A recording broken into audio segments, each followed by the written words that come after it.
What's up guys, and welcome back to yet another Yooka-Laylee analysis video. So far in terms of footage, we got E3 2016, EGX 2016 and Gamescom 2016. Although all the worlds haven't been confirmed yet, we did get a pretty decent amount of gameplay. Talking about gameplay, a short while ago there was TwitchCon, this gaming convention where streamers can meet viewers and try out games. Pretty cool stuff, right? Now a user on YouTube, Evan Lin, actually recorded a gameplay. Yes, Yooka-Laylee was playable at TwitchCon. And again, I'd like to thank him for letting me show this demo in this video. So overall, we do notice a bunch of cool things, a bunch of new stuff in this demo. Now, why did I add spoilers in the title? Well, at EGX, when Playtonic Games was playing the game, they didn't reveal the stuff that I'm about to reveal to you guys right now. They consider it spoilers, I guess. Okay, now, some of you might be like, but this is a demo. Everything's already included. How can this be considered spoilers? Well, here's the thing. The stuff that I'm about to show you right now, a lot of you haven't seen it yet. And since Playtonic Games hasn't shown it yet, then I guess we can consider this spoilers. Anyways, I think you get the point, so let's get right into it. First thing we notice, the power extender. This item right here was shown in the EGX gameplay. And I knew it. I knew that this item would extend the power meter. I knew it. I mean the icon. Look at the icon. It's the power meter, right? But anyways, as to how long it extends the power meter, that we don't know yet. Like I said in the beginning of this video, Playtonic Games didn't want to reveal its function due to spoilers. For those of you wondering about the location, this is on top of Tribal Stack Tropics. Next, we have Blasto and the red bird. Get it? Blasto, Kazooie, Blast. Meh, I'm sure you get it. Now, Blasto is his brother. We see him in Shipwreck Creek, which is the intro world in the game. Again, Laylee with her wisecracks.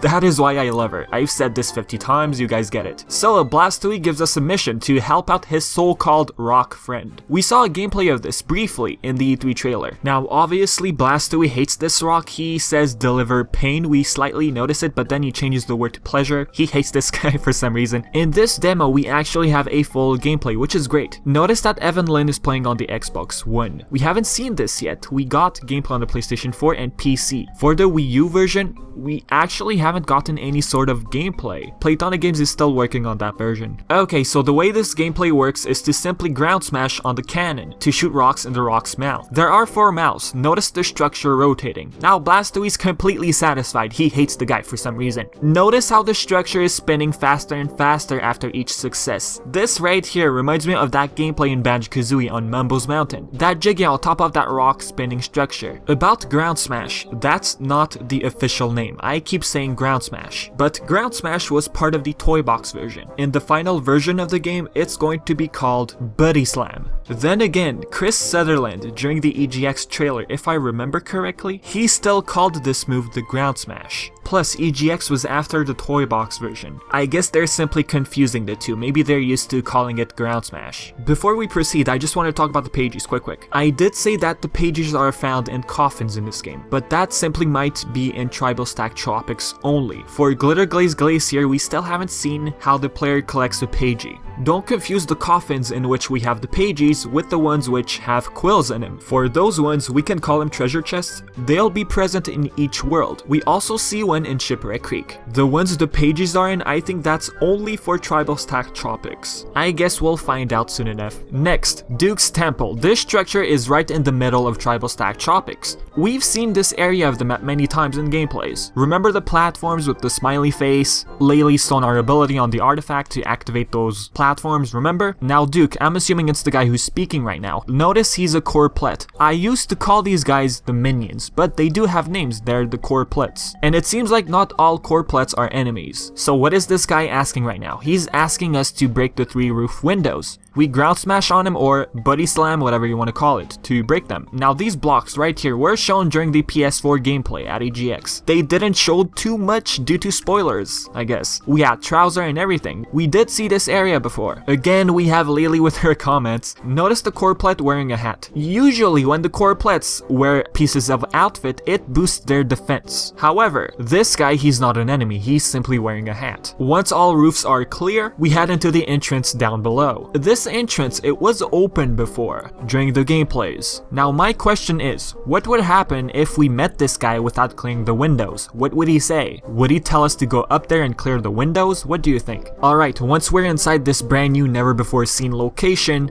we meet Duke. Small detail guys, there's the name of the location that appears on screen. This reminds me of something from Banjo-Kazooie and Banjo-Tooie. A cool little detail, when you approach a non-playable character, there's a light that shines, and I think this applies for side quests. Next, he puts us up to a challenge, and the point of this mission is to shoot frostberries on wooden targets. Once that's complete, we get a Pagie. Okay, here's what I understand now. Not only will the worlds be huge, but there's gonna be a lot of side quests, and the Duke's Temple is one of them. Again guys, this game is going to be open world. It's not going to be linear. Although there are side quests, we don't really need them to proceed through the game. The player will have a bunch of choices to make. Spend all of the Pagies to unlock a brand new world, or expand a world. Which one is it going to be? Now how many Pagies do we need to do that? We don't have info on that yet. Fun fact, the demo we see on screen right now is actually in a fully expanded tribal stack tropics. This was purposely done for this build, you know, so people can explore the world a lot more. You know, to get a better feeling of the game. Now what is Trowser doing inside Duke's Temple? In my previous video, I explained that Trowser teaches us a bunch of abilities in exchange for quills. Every first trick, every first ability in each world will be free. So could shooting frostberries, splashberries, be an ability we learn for free? And is this where we learn the ability inside Duke's Temple? Who knows really? Wait a minute guys, we do see Trowser in the beginning of Tribal Stack Tropics. Maybe that's the location in which we learn an ability for free. That might be the case. Well, come to think of it, it does make sense, learning an ability right at the beginning of the world. Next, we move on to serve Scoffsalot. Him and his fellow knights are apparently on the lookout for Rampo's sacred treasure place. For those of you who don't know, Rampo is actually that boss battle we saw in the E3 trailer, if I remember correctly. We had Yooka rolling his way up there and we have obstacles. And we notice a small opening in the mouth. I'm assuming that's the sacred place. Okay, back to what I was saying. Serve Scoffsalot is on the lookout for his fellow knights. There are 4 knights in 4 locations. So far we have Scoffsalot and Lady Leapalot. Lady Leapalot was briefly shown during the character parade trailer. It looks like she's inside this temple. I'm gonna assume that she found her way inside Rampo's sacred treasure place, and our mission is to get in there and save her, I guess. Now Sir Scoffsalot, he gives us a first clue, and guess what? It's a bunch of rhymes. This reminds me of Gruntilda from the Banjo-Kazooie series. During the early stages of Yooka-Laylee, people were wondering whether or not rhymes would be an actual thing in the game, and it's kinda great to see that. It's kinda nostalgic. My feet are wet, but do not fret. I won't drown by this minion town. Hint hint, I'm assuming the next night is surrounded by water.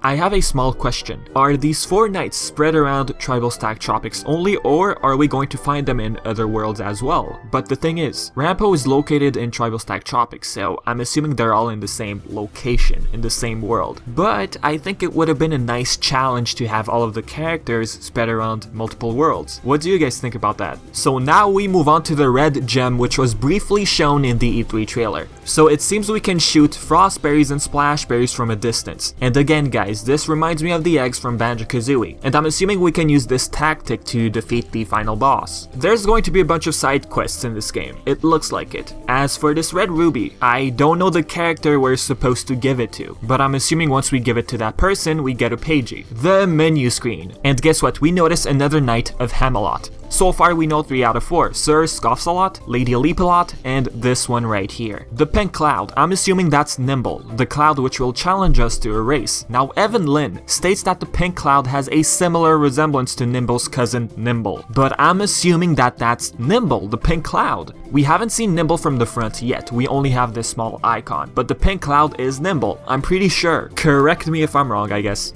Next, this part right here is the part I'm excited to talk about. We all thought that the game would have 5 worlds, but there's the possibility of 6 worlds, judging by the numbers, and here's why. Ignore the number 7 for now. 5 Ghost Riders in each world. Number 6, that means 6 worlds. 1 of each in every single world. 6 play tokens, so I'm guessing there's going to be 1 play token for each arcade machine, which are located in every single world. Remember the beta trailer guys? The play tokens were originally originally supposed to be the quills, but then they completely changed the thing. 6 molecules, 6 different transformations, 1 for each world. As for 170 Pagies, here's what I think. There are 20 Pagies in each world. If there are 6 worlds, that equals to 120. What about the extra 50? I'll get to that. You know what? Let's move on to the quills. 1400 quills. 200 quills in each world once they're fully expanded. 200 quills times 6, that's 1200 quills in total for all 6 expanded worlds. What about the other extra 200? This brings me to the number 7. 6 butterflies to increase health, 1 in each world, right? The same goes for the 6 power extenders, 1 in each world. For the extra ones, I'm assuming they're going to be collected within Ivory Towers, which is actually a hub world. Alright, so for Ivory Towers, we have 20 Pagies scattered around and 200 quills also. Just like Banjo-Kazooie, remember? I don't know if you played Banjo-Kazooie, there were 10 Jiggies within Gruntilda's lair, but there weren't any notes. There's going to be 1 extra health butterfly and a power extender. Okay, there's a small confusion. Wait a second. If there are 20 Pagies in each world, including Ivory Towers, that's 140 Pagies. What about the extra 30? Here's what I think. Divide 30 by 6. That's 5 extra Pagies within each world. So the conclusion I can come up with is there's going to be 25 Pagies in each world, except for Ivory Towers, which will only have 20. And for those extra 5 Pagies, maybe we might collect them once the worlds are fully expanded. But guys, nothing has been confirmed and do not take my word for it. This is an old build after all. Maybe they might change it. Maybe they might go back to 5 worlds. Then again, why get rid of the world when you're at the polishing stages, right? Next, the 4th Knight of Camelot has been revealed. Although we don't know the names, we know what they look like. So far we have Scoffsalot, Leapalot, and the 2 which we don't know the names of. Next, according to Evan Lin, a play token can be found in the East Tribal Stack Canals. It looks like we can't reach it. I'm assuming we need something like high jump, and we'll probably learn that eventually. Here's an area we haven't seen yet. It looks like an obstacle course. We have to activate the bridges by using the sonar ability of Laylee. We have to be careful not to get hit by the spikes of the ladybugs, and there's a bunch of ladybugs in the back, so yes, this does look like an obstacle course. Here's a simple demonstration of the power consumption of the sonar ability. For each full power meter, we can use 50 shots of sonar, and this is when the power meter hasn't been extended yet, well fully. We have a signpost on top of Duke's temple. We have to get rid of the flying garbage and get a Pagie. Pretty simple, right? For this signpost, we saw him in the Kickstarter trailer, which was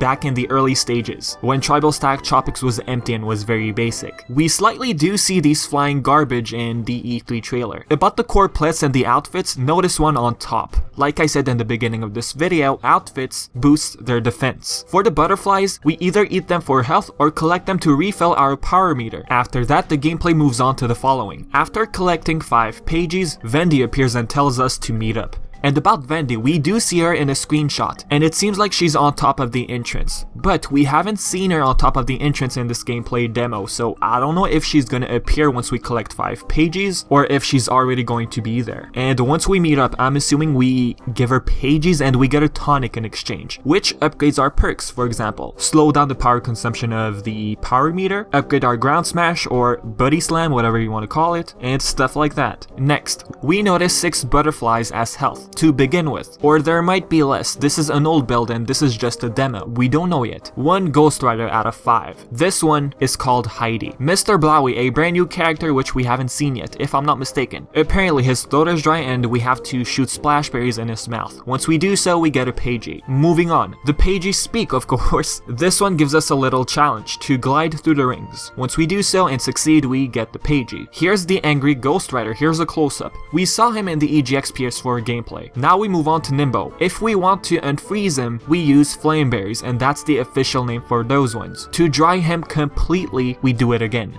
Before I finish the video, here's a picture of the controls. Like I said, Ground Smash is now called Buddy Slam. Or maybe not. I mean, it was known as Ground Smash in the toy box version. And last thing, we're inside Rampo's sacred treasure location. And I knew it, I did say that Lady Leapalot is probably inside the sacred place. And this area right here reminds me of Chief Blotazin from Banjo-Kazooie, with the temple and the treasures inside, doesn't it? But with that being said, this is the end of the video. If you have any thoughts or anything like that, as usual, leave everything in the comment section below. And as always, I've been Vivi, and thanks for watching.